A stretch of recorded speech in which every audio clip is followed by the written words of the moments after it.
Hello friends, मी Vishakha global online मराठीमध्ये आपल्या सर्वांचं स्वागत आहे.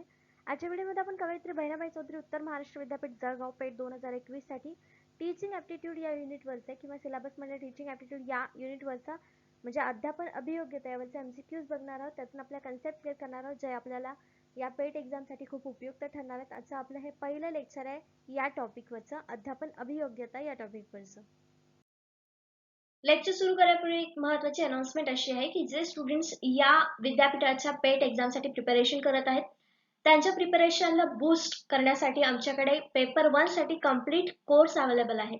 आपल्याला माहिती आहे पेपर 1 जो आहे तो पूर्ण जनरल ॲप्टिट्यूड, त्याच्यामध्ये मग वेगवेगळे टॉपिक्स आहेत आणि तो पेपर 1 असणार आहे. म्हणजे language aptitude, reasoning, numerical ability या सगळ्यांमधून पेपर 1 तयार होतोय आणि दुसरा जो आहे पेपर तो तुमचा सब्जेक्ट रिलेटेड असणार आहे. तर पेपर 1 साठी आमच्याकडे कंप्लीट कोर्स आहे ज्याच्यामध्ये तुम्हाला full syllabus videos, lectures, full syllabus notes, 20 full syllabus test मिळणार आहेत ज्या तुम्हाला या एक्झामसाठी उपयुक्त ठरणार आहेत आणि सराव भरपूर होणार आहे. शिवाय कंप्लीट गायडन्स मिळणार आहे PhD ऍडमिशन वरती. हा कोर्स जॉईन करण्यासाठी फक्त दिलेल्या व्हॉट्सअप नंबरवरती मेसेज करायचा आहे, ज्याची फीस फक्त 499 रुपये आहे. प्रश्न पहिला, on which list is education in Indian constitution. भारतीय राज्यघटनेतील शिक्षण कोणत्या यादीवर आहे? आपल्याला माहिती आहे भारतीय राज्यघटनेमध्ये वेगवेगळ्या 3 याद्या आहेत आणि प्रत्येक गोष्टीचं वेगवेगळ्या याद्यांमध्ये वर्गीकरण करण्यात आलेलं आहे. तर एज्युकेशन ही इंडियन कॉन्स्टिट्यूशन कुठल्या यादीमध्ये आहे हा आपला प्रश्न आहे. आपले ऑप्शन्स आहेत सेंट्रल लिस्ट, मध्यवर्ती यादी, कॉन्करंट लिस्ट, समवर्ती यादी, स्टेट लिस्ट म्हणजे राज्य यादी, नॉन ऑफ द अबो म्हणजे वरीलपैकी काहीही नाही किंवा वरीलपैकी कोणत्याही याद्यांपैकी नाही. तर याचा करेक्ट आन्सर आहे बी, कॉन्करंट लिस्ट, समवर्ती यादी.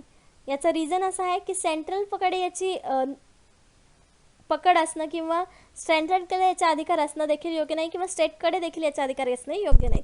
मग कॉन्करंट लिस्टमध्ये सेंट्रल आणि स्टेट दोन्ही त्याच्यावरती निर्णय घेऊ शकतात जे शिक्षणासाठी चांगले आहेत किंवा स्टुडंट्सच्या हिताचे आहेत.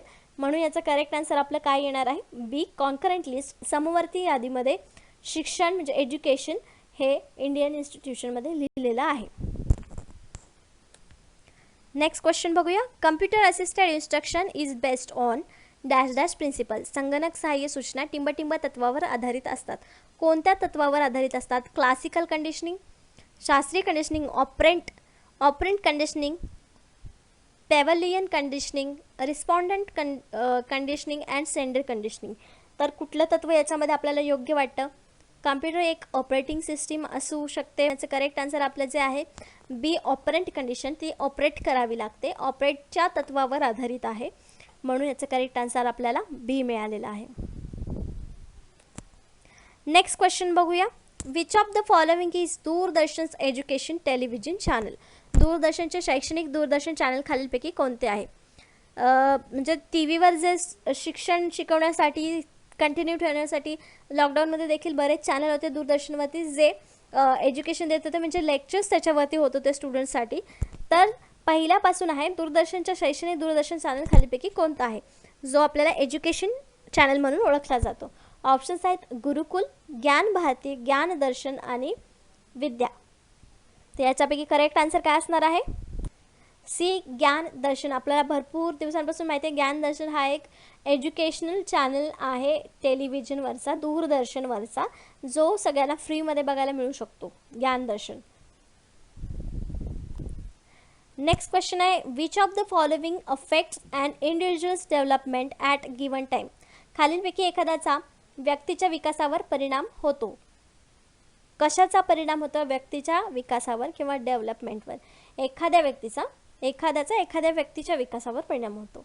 ऑप्शन्स आहेत देअर एक्सपिरियन्स, त्यांचे अनुभव, interaction of nature and nature, निसर्गाचा आणि पोषण आहाराचा संवाद, इनहेरिटेड पोटेन्शियलिटीज, वारसदार सामर्थ्य, सोशल प्रेशर ऑन इंडिव्हिज्युअल्स, व्यक्तीवर सामाजिक दबाव. त्याचं correct answer B, interaction of nature and nature, निसर्गाचा आणि पोषण आहाराचा संवाद याचा व्यक्तीच्या विकासावर परिणाम होतो म्हणून याचं करेक्ट आन्सर आपल्याला मिळालेला आहे बी.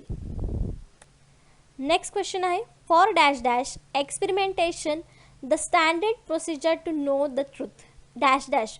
प्रयोग सत्य जाणून घेण्यासाठी मानक प्रक्रिया आहे किंवा एक काय म्हणू शकतो आपण व्हॅलिड प्रक्रिया आहे. कोणती प्रक्रिया आहे जी एक्सपेरिमेंटेशनसाठी उपयोगी आहे किंवा एक प्रोसिजर आहे. ऑप्शन्स आहेत public administration, geography, archaeology, science. काय उत्तर असणार आहे याचं?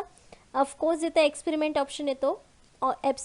एक्सपेरिमेंट शब्द येतो, प्रयोग शब्द येतो, तिथं त्याचं निगडीत कशाशी असतं? सायन्सशी. म्हणजे याचं करेक्ट आन्सर काय असणार आहे आपलं?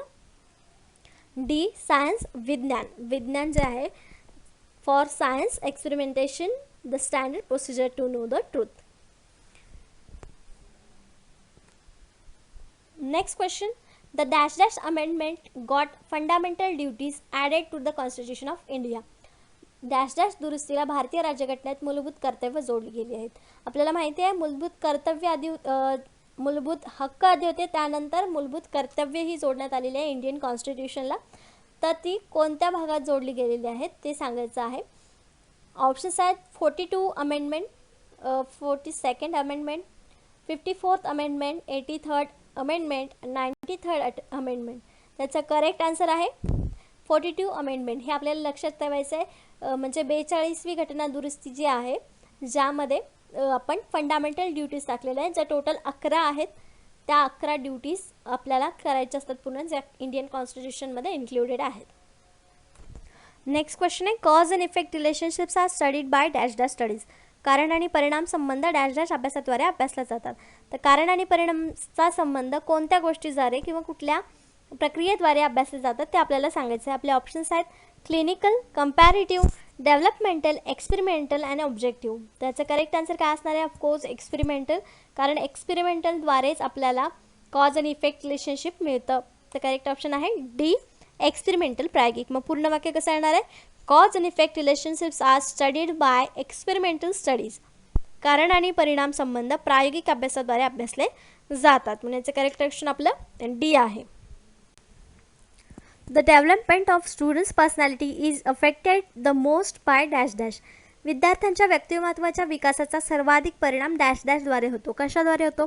म्हणजे तो विकास होत असेल किंवा कमी होत असेल, पण कुठल्या गोष्टीद्वारे तो होतो हे आपल्याला सांगायचं. आपले ऑप्शन्स आहेत डिसिप्लिन ॲट इन्स्टिट्यूशन म्हणजे संस्थेत असणारी शिस्त, इमोशनल क्लायमेट ॲट होम घरी भावनिक हवामान किंवा वातावरण, इनहेरिटेड असेट्स अँड लायबिलिटीज वारसा मिळालेले मालमत्ता आणि उत्तरदायित्व, social orientation of peer and elders समवयस्क व वडीलजन यांचे सामाजिक प्रवृत्ती. तर याचं करेक्ट ऑप्शन काय असणार आहे?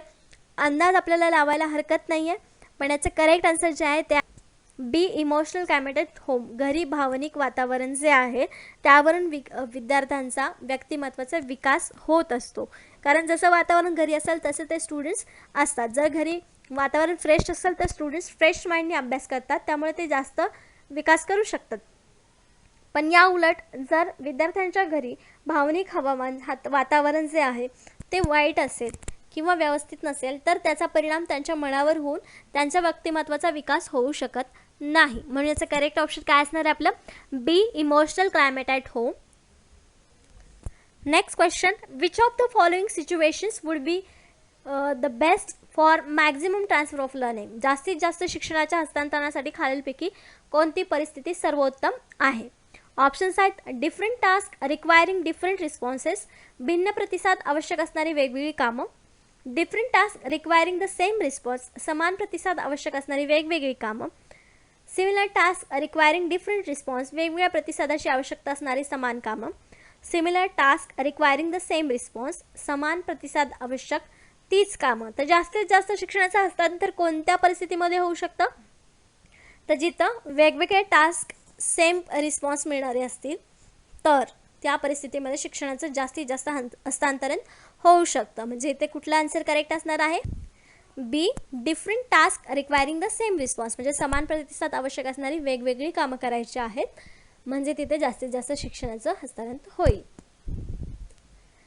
नेक्स्ट आणि आजच्या आपल्या व्हिडिओचा किंवा आजच्या आपल्या पार्टचा सेशनचा हा लास्ट क्वेश्चन आहे, जो आहे which one of the following is the most important element in teaching. पुढीलपैकी कोणत्या अध्यापनात सर्वात महत्त्वाचा घटक आहे?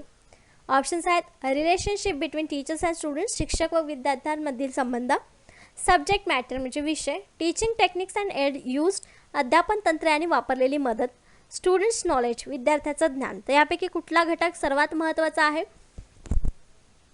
टीचिंगसाठी तर करेक्ट आन्सर आहे ए relationship between teacher and student. शिक्षक आणि विद्यार्थ्यांमधील संबंध, त्या दोघांमध्ये संबंध अगदी चांगले असतील, म्हणजे शिकवणे आणि शिकणे यांच्यामध्ये व्यवस्थित संबंध असेल तर तो जो टीचिंगची प्रोसेस आहे तिथे खूप चांगल्या प्रकारे घडू शकते.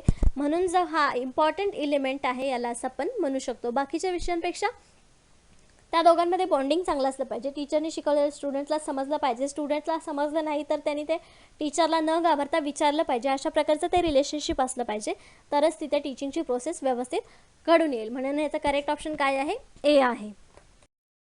तर अशा प्रकारे आजचे आपले टीचिंग ॲप्टिट्यूड म्हणजे अध्यापन अभियोग्यता या विषयावरचे 10 MCQs क्लिअर झालेले आहेत. त्यातल्या कन्सेप्ट आपल्याला समजलेल्या आहेत. नेक्स्ट सेशनमध्ये देखील आपल्याला याच टॉपिकवरचे आणखीन काही क्वेश्चन्स बघायचे आहेत, आपले कन्सेप्ट क्लिअर करायचे आहेत या पेट एक्झामसाठी.